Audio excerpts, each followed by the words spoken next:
exile and wandering and the search for refuge is both timeless and bound by the histories we live and act within. In our own country at this time, it is my belief that we seem to be acting as if we are historically as well as geographically and politically isolated, with no reciprocal duties at all or responsibilities for those who seek our assistance in their quest for refuge and for safety. Now, in Australia, we're a very wealthy country, and yet we seem to feel that the burden of asylum seekers should be borne by Indonesia and Malaysia in our region. Indonesia and Malaysia are poor countries by comparison. Malaysia is now a middle-income country. Neither of those countries have signed the Refugee Convention, so that they have made no formal declaration that they are prepared to undertake obligations towards these people. We have. Now, whether or not they should be prepared to, I think, is a separate question. It's my view that we should all be prepared to undertake, we all have duties towards people who are unsafe, simply by virtue of being human. But it seems to me profoundly wrong that in a country that is wealthy and in a country that has made a legal declaration that they will care for people seeking refuge, that we seem to think that this is just not our problem anymore. Why do we have duties to persons who seek refuge? Why is it that we should protect their rights? What is it like to live without rights in the asylum seeker system, especially the right to health, in which my work is based? I think there are many very good examples of places in which they do a lot better with asylum seekers than we do, and one is Sweden. No country is perfect, but certainly people are treated in a much more humane fashion. Their rights are not flagrantly violated.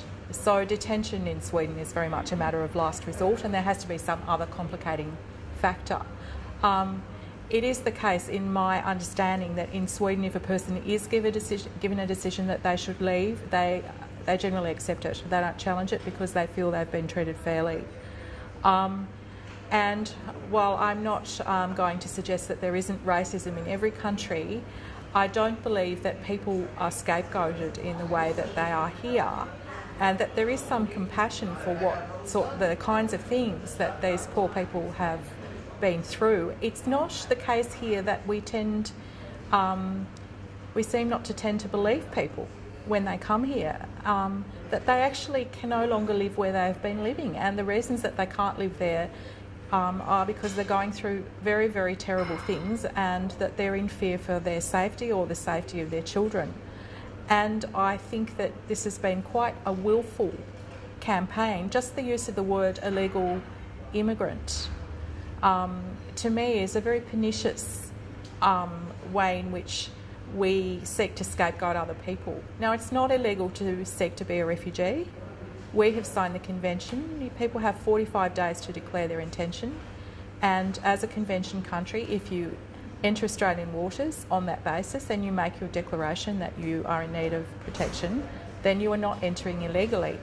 And yet every single report that I see, almost without exception, refers to these people as illegal, and that is now how they are perceived to be. There seem to be people who live outside the normal ways of feeling and behaving. And so we're not very interested in what their stories are, we don't believe them, and we show very little empathy.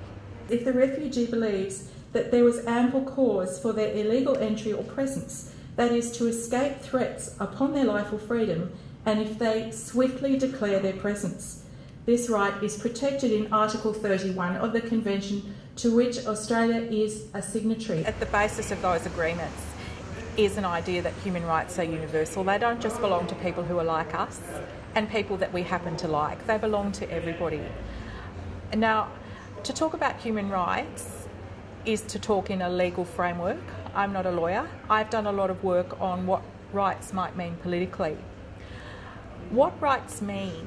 If you have a right to something, that means that the social world, there is some consensus in the social world that you live in, that what you have a right to, like life or health or water, is so important that other people have a duty to provide it for you.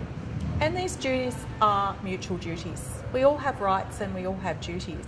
Now, in the global system as we know it, of course, duties are taken up by states.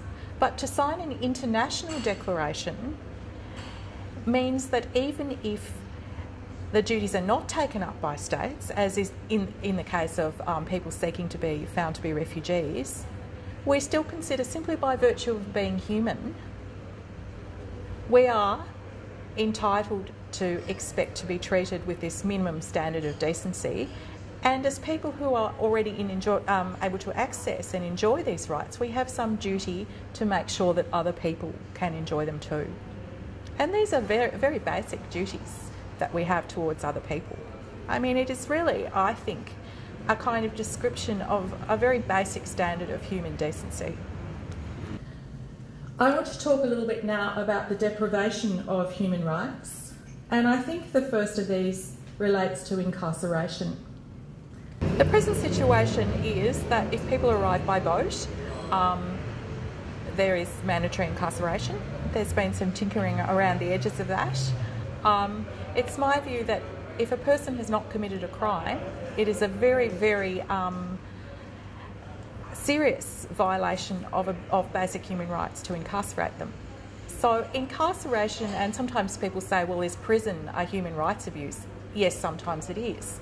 But if a person has committed a crime, they have gone through a transparent and reasonable judicial system and found to be guilty, and they're not being tortured in prison, and the conditions are adequate to support life, that's not a human rights abuse. It's a human rights abuse to incarcerate a person who hasn't done anything. What they have done is seek to be protected, and in return we're locking them up. That is quite wrong. Why should poor countries with poor infrastructure be expected to care for asylum seekers when we, a wealthy nation with very, very good infrastructure, simply will not take on that responsibility? The first thing is that I think Australia has got a long history of scapegoating newly arrived populations. After all, we had the White Australia policy, certainly in my lifetime. So I think that it does have a historical resonance. I think that the ideas of Pauline Hanson were taken up by John Howard, and he did very well with them. I think it makes people feel safe to have a scapegoat. It's a very deep psychological issue, I think, that if we can blame other people for things that go wrong, we don't have to think too much about what we're doing. I think 9/11 had a big part to play, and certainly there was a lot of rhetoric from John Howard around asylum seekers coming to Australia, linking them with terrorism, which I think was a terrible thing to do. And I think one of the issues for me is it's very, very hard to do research on asylum seeker populations. It's very difficult to get into detention. It's very difficult to set up safe and ethical research around issues around asylum seeker populations. It's very hard to hear their stories. It's hard not just to get their stories are very hard to listen to. And I think one of the things that I have started to believe very strongly over the last 5 years when I've been working on this is that we're very bad at looking at suffering. We don't want to look at it. It terrifies us. We have no practice at doing it. And when we do see some suffering, we don't want to connect with it because we feel threatened by it. And I actually think that's what this is about, that the world out there is pretty awful and very frightening. And we want to keep it out.